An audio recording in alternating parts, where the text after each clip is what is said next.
السلام علیکم۔ واقعہ کربلا کو واقعہ کربلا کیوں کہتے ہیں؟ کیونکہ یہ میدان کربلا میں ہوئی تھی، اس وجہ سے اس جنگ کو واقعہ کربلا کہتے ہیں۔ میدان کربلا جو ہے یہ کوفہ کی جانب جاتے ہوئے راستے میں آتا ہے، جہاں پر امام حسین اور ان کے لشکر نے قیام کیا تھا 7 دن کے لیے۔ 7 دن تک جو ہے جو یزید کے حکم پر یزید کے لشکر نے امام حسین اور ان کے لشکر کو 7 دن تک میدان کربلا میں روکا تھا، چونکہ وہ چاہتے تھے کہ امام حسین کوفہ نہ جائے، کوفہ کے لوگ جو تھے وہ وہاں جا کر ان سے بیعت نہ لیں۔ امام حسین کو یزید اس لیے رکوانا چاہتا تھا، یزید چاہتا تھا کہ امام حسین مجھے بیعت دے، اور یہ واقعہ جو ہوا تھا، یہ سارا معاملہ صرف اور صرف حکمرانی کے لیے ہوا تھا۔ یزید چاہتا تھا کہ میں حکمران بنوں، امام حسین نہیں چاہتے تھے کہ یزید جو ہے وہ حکمران بنے، کیونکہ یزید جو تھا وہ شرابی تھا، فاسق تھا، اور اس وجہ سے امام حسین نہیں چاہتے کہ وہ اہل نہیں تھا۔ تو یزید کے حکم تو پھر اب کیا ہوا، 8 محرم، 9 محرم، 10 محرم کو پانی بند کر دے گا، چاروں طرف سے خیموں کے چاروں طرف سے انہوں نے فوج کی ناکہ بندی کر دی، اور امام حسین کو ان کے لشکر پانی تک کی رسائی حاصل نہ ہونے، اور اب 10 محرم کو جنگ ہوتی ہے، امام حسین کو ان کے پورے لشکر کو شہید کر دیا جاتا ہے۔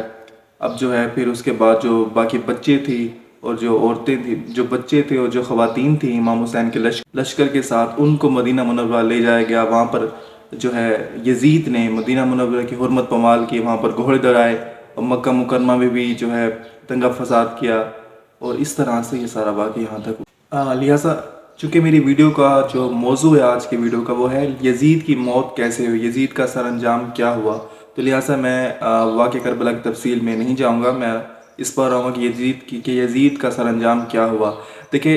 واقعہ کربلا کے بعد جب امام حسین کو شہید کرنے کے بعد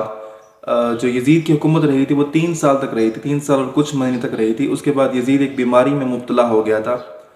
روایت میں اس کی آنتیں جو تھی وہ خراب ہو گئی تھی اس میں، اور جب وہ پانی پیتا تھا تو ایسا لگتا تھا جیسے کوئی چبھن سی ہو رہی ہے پیٹ میں، اور آنتوں میں کیڑے پڑ گئے تھے، اور اس طرح سے۔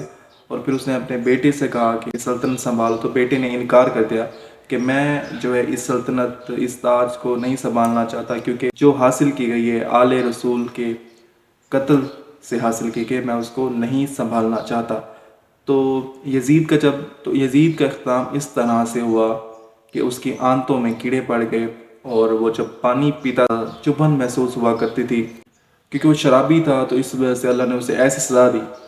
اور اب دیکھیں، وہ اسے پانی بھی نصیب نہ ہوتا تھا، کیونکہ اگر وہ پانی پیتا تھا تو اسے چبھن ہوتی تھی، کیونکہ دیکھیں امام حسین کے لشکر کو اس نے پانی پینے سے روکا تھا 3 دن تک، تو اللہ نے اسے ایسی سزا دی اور وہ ایسے مرا۔